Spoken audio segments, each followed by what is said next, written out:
Hindi na muna itutuloy ng Estados Unidos ang pag-atake sa mga power plant at energy infrastructure ng Iran.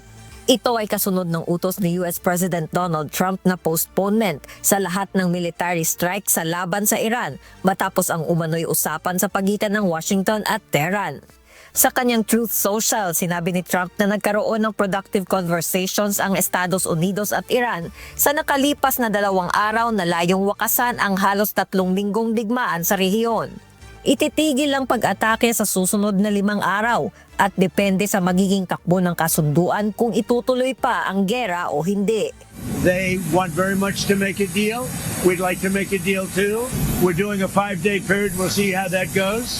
And if it goes well, we're going to end up with settling this. Otherwise, we'll just keep bombing our little hearts out.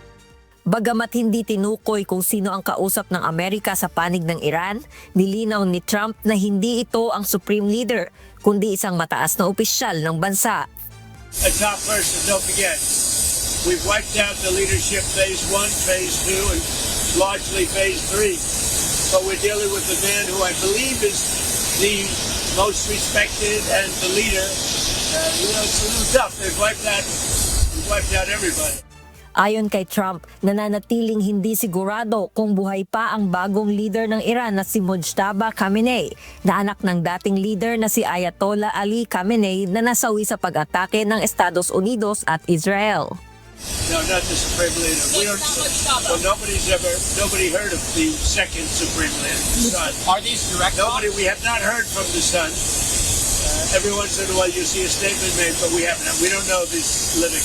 Kabilang sa nais ni Trump ay ang pagsuko ng Iran sa nuclear ambition nito at ang pagtigil sa pag-iimbak ng enriched uranium.